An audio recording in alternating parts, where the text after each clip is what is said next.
Hi hello friends అందరికీ నమస్కారం. చక్రతిక్ vlogs ఛానల్కి స్వాగతం. మరి ఆలస్యం చేయకుండా ఈరోజు వీడియోలోకి వెళ్ళిపోదాం.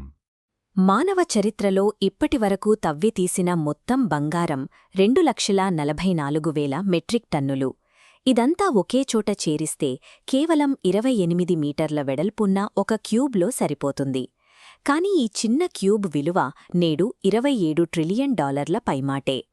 మన తెలుగువారి జీవితాల్లో పద్మనాభస్వామి గుడి నేలమాళిగల్లోని నిధుల నుండి పెళ్లిళ్లలో వధువు ధరించే భారీ ఆభరణాల వరకు బంగారం మన సంస్కృతిలో, మన అస్తిత్వంలో ఒక అంతర్భాగమైపోయింది.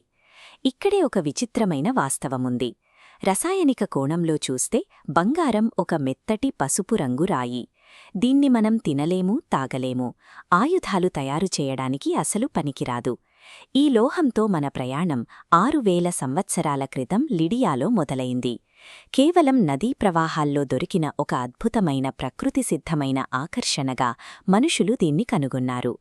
మనుషుల ప్రాథమిక అవసరాలకు ఏమాత్రం ఉపయోగపడని ఈ రాయి వేల సంవత్సరాల మనుషుల పిచ్చి, సామ్రాజ్యాల దండయాత్రలు, తెలివైన ఆర్థిక వ్యూహాల వల్లే నేడు గ్లోబల్ మార్కెట్కు మూలస్తంభంగా నిలిచింది.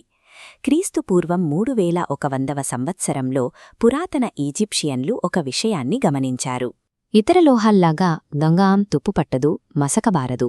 100 ఏళ్లైనా దాని కాంతి ఏమాత్రం తగ్గదు. అందుకే వారు ఈ లోహానికి మరణం లేదని, ఇది అమృతత్వం అనబడే శాశ్వత జీవితానికి ప్రతీక అని నమ్మారు. క్రీస్తుపూర్వం 1323లో మరణించిన ఫరో తుతాంఖమన్ సమాధిలో 10 కిలోల స్వచ్ఛమైన బంగారు ముసుగు, 110 కిలోల బంగారు శవపేటిక బయటపడ్డాయి. రాజులు తమ అంతులేని సంపదను ప్రదర్శించడానికి కాదు, తాము జీవించి ఉన్న దేవుళ్లమని ప్రపంచానికి చాటి చెప్పడానికే ఈ దేవుడి దేహాన్ని ధరించారు.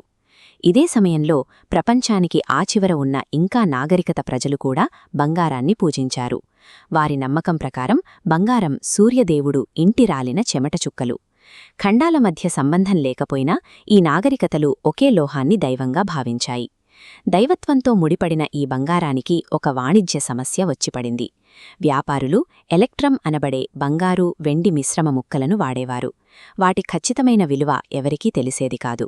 ఎవరూ వాటిని పూర్తిగా విశ్వసించలేదు.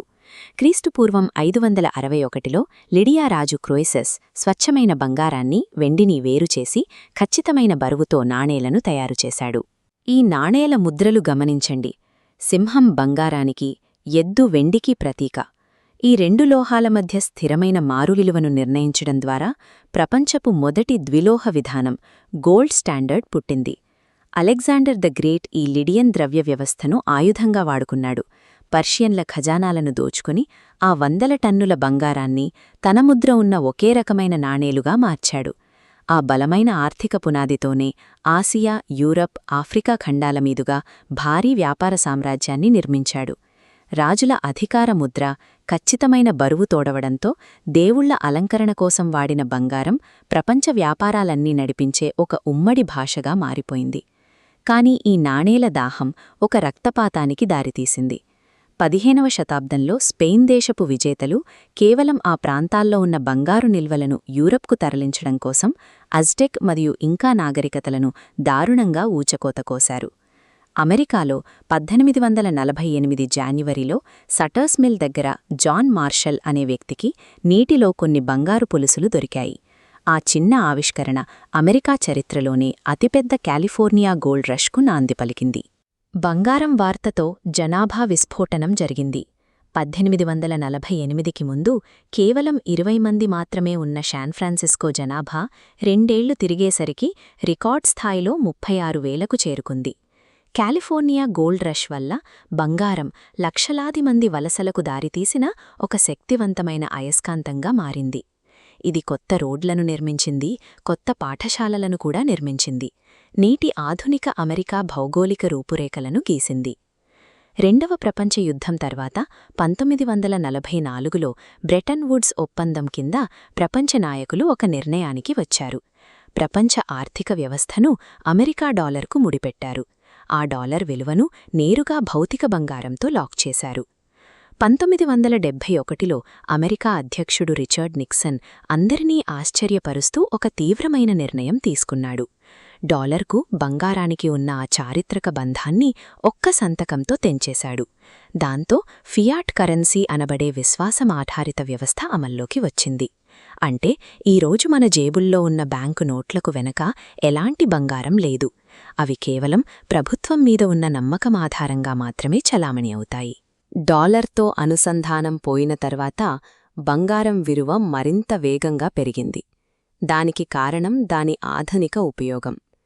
అద్భుతమైన వాహక సామర్థ్యమున్న ఈ లోహం ఇప్పుడు మన స్మార్ట్ఫోన్లలో, మనం వాడే ప్రతి సర్క్యూట్ బోర్డ్లో తప్పనిసరి భాగంగా మారింది. 2025 నాటికి అమెరికా తన అత్యంత భద్రతా వలయాల్లో 8,000 టన్నులకు పైగా బంగారాన్ని దాచి ఉంచింది. డాలర్ ఆధారంగా నడిచే ప్రపంచంలో కూడా వారు తమ వ్యవస్థకు బలమైన ఆర్థిక పునాదిగా ఈ లోహాన్నే వాడుతున్నారు. ఈ చార్ట్ చూస్తే ప్రపంచ దేశాల ప్రస్తుత బంగారు నిల్వల పరిస్థితి స్పష్టమవుతుంది. అమెరికా డాలర్ ఆధిపత్యం నుండి రక్షించుకోవడానికి చైనా, రష్యాలతో పాటు మన రిజర్వ్ బ్యాంక్ ఆఫ్ ఇండియా కూడా తమ నిల్వలను వేగంగా పెంచుకుంటోంది. భారత్ తన నిల్వలను ఏకంగా 880 టన్నులకు చేర్చి ఒక బలమైన ఆర్థిక కవచాన్ని నిర్మిస్తోంది. ఫరోల దగ్గర దేవుళ్ల దేహంగా మొదలైన బంగారం కాలగర్భంలో ఎన్నో కరెన్సీలు కనుమరుగైనా నేడు ఆధునిక దేశాల నిల్వలలో అత్యంత నమ్మదగిన భరోసాగా మిగిలింది.